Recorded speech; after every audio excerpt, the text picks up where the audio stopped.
The Atlanta Dream have never been a championship contender, and contrary to popular belief, it has absolutely nothing to do with Angel Reese. Yes, we did just see the Atlanta Dream come back down from a 17-point deficit to only lose the game by one. However, context does matter. The Aces were not playing their best basketball. Jackie Young literally scored 0 points. And we should also know by now that regular season Aces is very different from playoffs Aces. Being able to close a 17-point gap to just 1 point against that version of the Las Vegas Aces, even down 2 starters, is not a sign of being able to win a championship. I think what we saw from the Dream last night was evidence of resilience, not necessarily evidence of championship potential. If there's one player that we have to credit for that 17-point comeback, hands down, that's going to be Medina Okot. The game completely changed when she got on the floor, on both sides.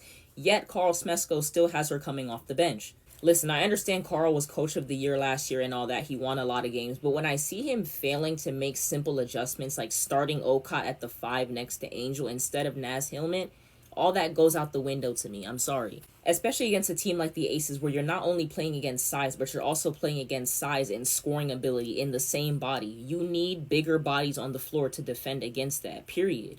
And the truth is that Naz Hillman is just a little too small to guard the majority of the 4s in this league. There's no reason that Okot isn't starting at the 5, especially while Bree Jones is out and she's proven herself as well. This is a simple adjustment that Carl should make that needs to be addressed. Apart from the lineup, the most obvious issue with this team to me is the offense. The offense just looks like jacking up a lot of 3s. I'm not really seeing a lot of legitimate offensive schemes being ran, and when they are being ran, it's looking like it's just to jack up another 3. The truth is that your primary offensive tactic cannot be just shooting 3s when your scores can be as inconsistent as Ryan Howard and Alicia Gray. I'm sorry. This is why I want Carl to get them to both drive to the basket more, draw up some plays for them to get some easy lanes to the basket and finish. And it's also why Carl, in my opinion, needs to figure out how to play from the inside as well. When Ryan and Alicia don't have it going, you need to learn how to switch it up, Carl. Okay, how can we play from the inside? So that means right now, while Bree Jones is out, you have to be taking advantage of that. I need to see you running that Okot and Angel lineup, sir. What's going on? An offense that relies entirely on shots falling is not a playoff offense, y'all. And that's exactly why I need to see Carl diversify the ways in which he wants to see his team scoring the ball, because just shooting 3s is not it. I'm sorry. In the playoffs, when shots are not falling, you need a plan B. And right now, Carl, in the regular season, is time to be figuring out that plan B. Not when playoff times come and it's game 7 or game whatever it is against the Las Vegas Aces. No, sir. But here's what I can say, I guess my roadblock is, right? Ryan and Alicia are what I guess you can call young vets in this league. They already have their established styles of play. And that's not an insult because I genuinely do love watching both of them play, but it's just the reality. Both of them have already established their own styles of play, and we do recognize that it can be inconsistent at times. And it is an inconsistency that will be highlighted in the playoffs. In the regular season, you can survive off nights when your shot's not falling. But in the playoffs against the Aces and the Liberty, you cannot survive that. You cannot afford to lose games because your shots are not falling without making real adjustments. This is why I threw out the idea of Ryan or Alicia leaving Atlanta when I did my series on free agency, because I do not believe that their play styles come together to form something championship-like.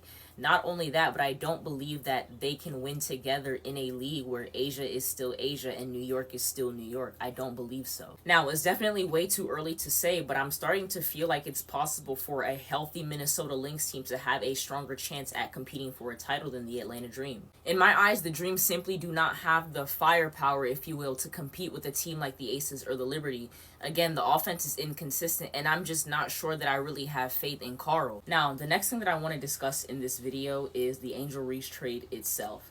Before I even say what I'm about to say, I'm going to say that what I'm going to say has absolutely nothing to do with the fact that Angel had a bad game last night. What I'm saying is completely independent of that fact. When I made my initial video on the Angel Reese trade, I purposefully kept my basketball thoughts to myself because we were all just celebrating the fact that she was out of Chicago. In my video, I talked a lot about how Atlanta would be a great cultural fit for Angel, but I didn't say much about the basketball side because the truth is that I was never really sold on Angel Reese being an Atlanta Dream.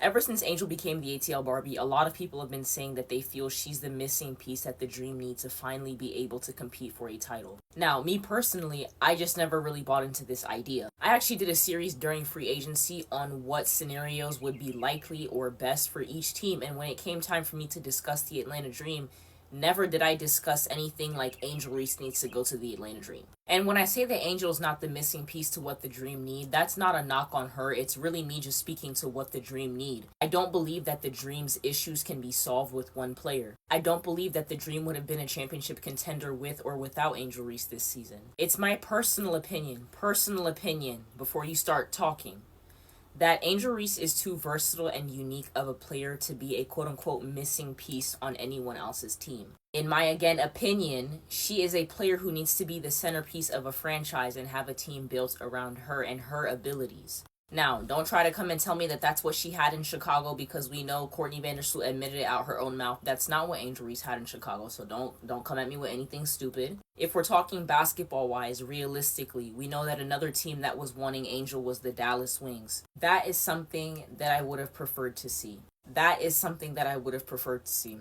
And let me tell you why. Dallas is still a young team. They're still in the middle of a rebuild.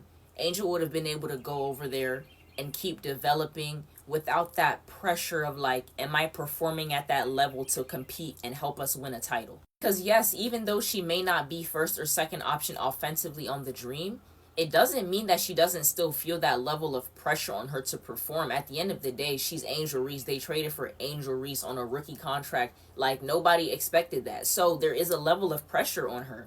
And granted, it's Angel Reese, right? So there's always going to be pressure on her wherever she's at. But I just think that in Dallas, the context would have been a little bit different.